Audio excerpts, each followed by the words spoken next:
오늘 우리에게 주시는 하나님의 말씀은 열왕기하 4장 18절부터 37절까지입니다. 함께 같이 읽도록 하겠습니다. 그 아이가 자랐는데 하루는 그 아이가 자기 아버지가 곡식 빼는 사람들과 함께 곡식을 거두고 있는 곳으로 나갔다. 갑자기 그 아이가 아이고 머리야, 아이고 머리야 하면서 아버지가 듣는 데서 비명을 질렀다. 그의 아버지는 함께 있는 젊은 일꾼더러 그 아이를 안아서 어머니에게 데려다 주라고 일렀다. 그 일꾼은 그 아이를 안아서 그의 어머니에게로 데리고 갔다. 그 아이는 점심때까지 어머니의 무릎에 누워 있다가 마침내 죽고 말았다. 그러자 그 여인은 옥상으로 올라가서 하나님의 사람이 눕던 침대 위에 그 아들을 눕히고 문을 닫고 나왔다. 그리고 그 여인은 남편을 불러서 이렇게 말하였다. 일꾼 한 사람과 암나귀 한 마리를 나에게 보내주십시오. 내가 얼른 하나님의 사람에게 다녀오겠습니다. 남편이 말하였다. 왜 하필 오늘 그에게 가려고 하오? 오늘은 초하루도 아니고 안식일도 아니지 않소. 그러나 그의 아내는 걱정하지 말라고 대답하며 나귀의 안장을 지우고 일꾼에게 말하였다. 내가 말하기 전까지는 늦추지 말고 힘껏 달려가자. 이 여인은 곧 갈멜산에 있는 하나님의 사람에게 이르렀다. 때마침 하나님의 사람이 멀리서 그 여인을 보고 그의 시종 게하시에게 말하였다. 저기 수넴 여인이 오고 있구나. 달려가서 맞아라. 부인께 인사를 하고 바깥 어른께서도 별거 없으신지 그리고 아이도 건강한지 물어보아라. 게하시가 달려가서 문안하자 그 여인은 모두 별거 없다고 대답하였다. 그런 다음에 곧 그 여인은 산에 있는 하나님의 사람에게로 가서 그의 발을 꼭 껴안았다. 게하시가 그 여인을 떼어놓으려고 다가갔으나 하나님의 사람이 말리면서 말하였다. 그대로 두어라. 부인의 마음속에 무엇인가 쓰라린 괴로움이 있는 것 같구나. 주님께서는 그가 겪은 고통을 나에게는 감추시고 알려주지 않으셨다. 여인이 엘리사에게 말하였다. 예언자님, 제가 언제 아들을 달라고 하였습니까? 저는 오히려 저 같은 사람에게 농담을 하지 마시라고 말씀드리지 않았습니까? 엘리사가 게하시에게 말하였다. 허리를 단단히 묶고 내 지팡이를 들고 가거라. 길을 가다가 어떤 사람을 만나도 인사를 해서는 안 된다. 인사를 받더라도 그에게 대꾸를 해서는 안 된다. 그리고 가거든 내 지팡이를 그 아이의 얼굴 위에 놓아라. 그러나 아이의 어머니가 말하였다.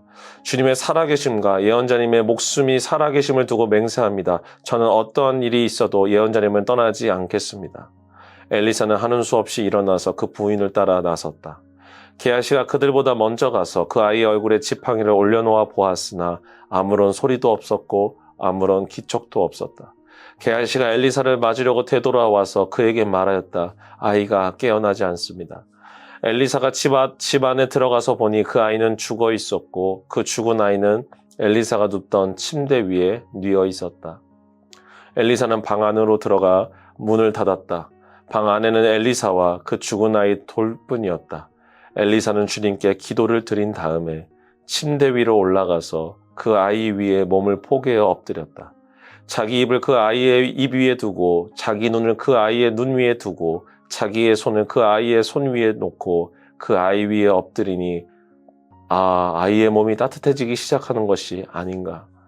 엘리사가 잠시 내려앉았다가 집안 이곳저곳을 한번 거닌 뒤에 다시 올라가서 그 아이의 몸 위에 몸을 포개어 엎드리니 마침내 그 아이가 7번이나 재채기를 한 다음에 눈을 떴다. 엘리사가 게하시를 불러서 수넴 여인을 불러오게 하였다. 게하시가 그 여인을 불렀다. 그 여인이 들어오니 엘리사가 그 여인에게 아들을 데리고 가라고 하였다.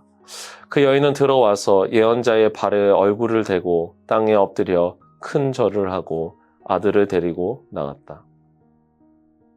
오늘 우리가 읽은 본문은 우리의 단편적인 인생의 모습을 보여주고 있습니다. 한 여인이 있었습니다. 그녀의 남편은 나이가 많았지만 그 지역 유지로서 부부 모두가 부족함 없는 삶을 살고 있었습니다. 그런 그들에게 한 가지 고민이 있었습니다. 그것은 그들 사이에 자녀가 없는 것이었습니다. 그런 그들에게 엘리사 선지자는 하나님께서 아들을 주실 것을 이야기하고 정말 감사하게도 그 둘 사이에 아들이 태어나게 됩니다. 경제적으로 부족함이 없는 그들에게 자녀가 없었던 문제가 해결되자 그들 가정 안에는 더할 나위 없는 기쁨과 즐거움이 가득하게 되었습니다. 여러분, 여기까지 보면 하나님의 도우심으로 자녀를 얻게 된 두 부부의 모습 속에서 우리는 행복과 기쁨이 그 가정 안에 있음을 확인할 수 있습니다. 하나님의 선지자를 존중했던 그 여인에게 하나님께서는 아들을 얻게 해주심으로 그녀의 기도에 응답해 주신 것입니다. 그러나 여러분, 우리의 인생이 그러하듯이 아들을 얻게 된 부부에게도 생각지 못한 고난이 찾아오게 됩니다. 그런데 이 고난은 너무나 예기치 않게 갑자기 찾아왔습니다. 우리 함께 19절을 같이 읽도록 하겠습니다. 갑자기 그 아이가 아이고 머리야 하면서 아버지가 듣는 데서 비명을 질렀다. 그의 아버지는 함께 있는 젊은 일꾼더러 그 아이를 안아서 어머니에게 데려다 주라고 일렀다. 어느 날 아이가 머리가 아프다고 하면서 소리를 지르기 시작합니다. 우리 부모님들은 이런 이야기를 들을 때마다 가슴이 철컹합니다. 갑자기 자녀가 아프다고 비명을 지르면 놀라지 않을 부모가 이 세상에 있을까요? 아들의 아버지는 머리가 아프다고 말하는 아들을 젊은 하인에게 부탁하여 아내에게 데리고 갑니다. 엄마를 만난 아이는 머리가 너무 아프다며 엄마 곁에 누웠습니다. 그 당시에는 병원도 의사도 없던 시절이니 그들이 할 수 있는 것은 눕혀놓고 안정을 취하게 하는 방법밖에는 없었던 것입니다. 조금은 시간이 지나면 좋아질 거야. 엄마는 그런 마음으로 기도하면서 아이를 위로합니다. 얘야, 밖에 오래 있다 보면 갑자기 머리가 아플 때가 있어. 조금 쉬면 좋아질 거야. 그녀는 아파하는 아이를 달래주며 아이가 빨리 회복되기를 기도하였습니다. 그러나 그녀의 바람과는 다르게 점심시간이 지나자마자 그녀의 하나뿐인 아들이 숨을 거두고 맙니다. 여러분, 만약 우리가 이런 상황에 놓이게 된다면 우리들의 마음은 어떠할까요? 사랑하는 자녀를 먼저 떠나보내는 슬픔. 옛말에는 자녀가 부모보다 세상을 먼저 떠나면 부모의 마음에 그 자녀를 묻는다고 이야기합니다. 아들의 죽음은 그녀와 그녀의 가정 안에 큰 슬픔으로 다가왔습니다. 얼마나 마음이 괴로웠을까. 그런데 놀랍게도 그녀는 우리들의 반응과는 조금은 달랐습니다.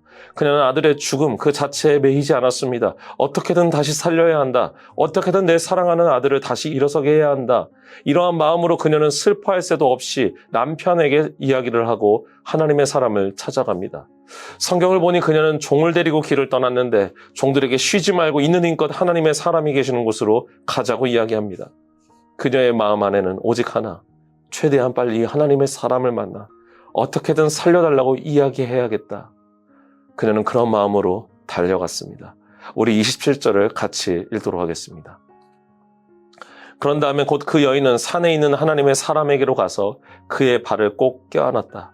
게하시가 그 여인을 떼어놓으려고 다가갔으나 하나님의 사람이 말리면서 말하였다. 그대로 두어라. 부인의 마음속에 무엇인가 쓰라린 괴로움이 있는 것 같구나. 주님께서는 그가 겪은 고통을 나에게는 감추시고 알려주지 않으셨다. 그녀는 엘리사를 만났습니다. 그리고 그녀는 아무 말 하지 않고 엘리사의 발을 꼭 껴안았습니다. 성경에서는 그녀가 발만 꼭 껴안았다고 말하고 있는데 여러분, 어떻게 그냥 아무렇지 않게 발만 붙잡을 수 있었을까요? 아마도 그녀는 감정을 주체할 수 없어 펑펑 울면서 엘리사 발을 붙잡고 있었을 것입니다. 엘리사는 그런 그녀를 잠시 동안 그대로 두었습니다. 마음속에 괴로움이 많기에 그녀가 충분히 마음을 정리할 수 있는 시간을 허락해 준 것입니다. 그리고 그녀에게 어떠한 일이 있었는지를 물어봅니다. 엘리사는 그녀의 아들이 죽었다는 소식을 듣고 자신의 종에게 지팡이를 들고 가서 아이의 얼굴 위에 놓으라고 이야기를 합니다. 보통의 사람들은 엘리사가 그렇게 하라고 한다면 대부분 그의 뜻을 따랐습니다. 그러나 그녀는 달랐습니다. 그녀는 엘리사 선지자가 직접 가야 한다고, 자신의 아들은 선지자님이 오셔야 회복된다고 그렇게 한사코 매달리며 엘리사의 발을 놓지 않았습니다. 그녀의 간절함을 그 누구도 막을 수 없었습니다. 우리는 여기서 그녀의 열심을 엿볼 수 있습니다. 그녀는 엘리사 선지자가 없으면 안 된다는 그 절박함에 무례를 무릅쓰고 엘리사를 붙잡고 놓아주지 않았습니다. 여기서 누가 그녀에게 왜 그렇게까지 하느냐, 왜 그렇게 구질구질하게 사람을 붙잡고 있느냐라고 말할 수 있는 사람이 있을까요?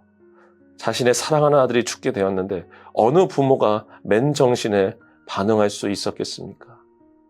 성경은 우리에게 말하고 있습니다. 하나님 앞에서는 우리들이 비록 추하고 부끄럽고 연약할지라도 엘리사 선지자 발을 붙잡는 그녀처럼 하나님 앞에 우리가 어떤 마음으로 나아가야 하는지, 어떻게 하나님을 붙잡아야 하는지를 그녀의 모습을 통해 우리에게 보여주고 있습니다. 하나님은 엘리사 마음에 큰 감동을 주십니다. 그리고 처음으로 자신의 말을 번복하여 엘리사 선지자가 직접 그녀의 아들에게 나아갑니다. 아들이 누워있는 다락방에 도착한 선지자는 하나님 앞에 간절히 기도를 드린 이후에 그에게로 나아갑니다. 그리고 하나님께서 가르쳐 주신 방법대로 아들 곁에서 치료를 해주었습니다. 사랑하는 미랄의 성도 여러분, 오늘 우리는 우리의 인생에 일어날 수 있는 안타까운 일들과 그 고통과 고난 속에 일하시는 하나님의 놀라운 기적을 경험할 수 있었습니다. 그렇습니다. 우리의 인생은 늘 계획하지 않은 곳에서 문제가 생기고 생각하지 못한 영역에서 고통의 쓰나미가 몰려올 때가 있습니다. 내 안에 이러한 문제들이 생길 수가 있고 내가 아닌 남편과 아내, 자녀들에게도 이러한 일이 생길 수 있습니다. 그러나 대부분의 사람들은 자신들의 삶이, 자신들의 가정이 항상 건강하고 아무런 일이 일어나지 않는다고 생각하며 살아갑니다. 그러나 그것은 잘못된 생각입니다.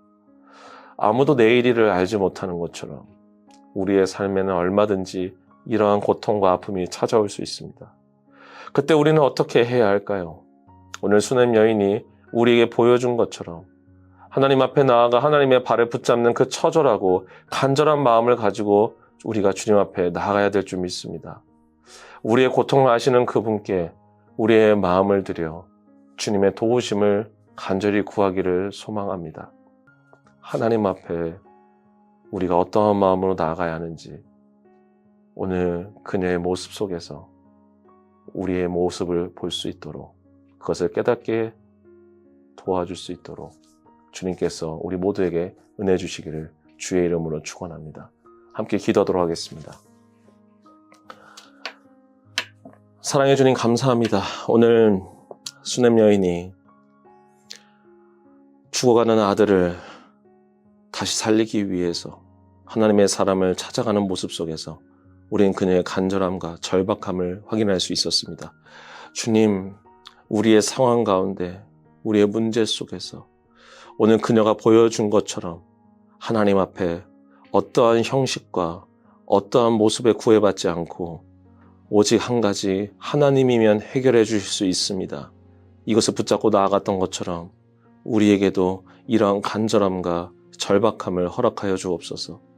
우리의 인생은 내일을 알 수 없습니다. 주님, 우리가 예기치 못한 상황 속에서 간직하지 못한 영역에서 우리의 고통과 고난이 찾아올 때 오늘 그녀가 보여주었던 것처럼 하나님을 온전히 붙잡아 주님 앞에 간절히 구할 수 있는 우리 믿음의 성도 될 수 있도록 은혜 더하여 주옵소서. 오늘 하루도 주님께서 붙잡아 주시고 함께 하실 줄 믿사오며 사랑이 많으신 예수 그리스도의 이름으로 기도합니다. 아멘.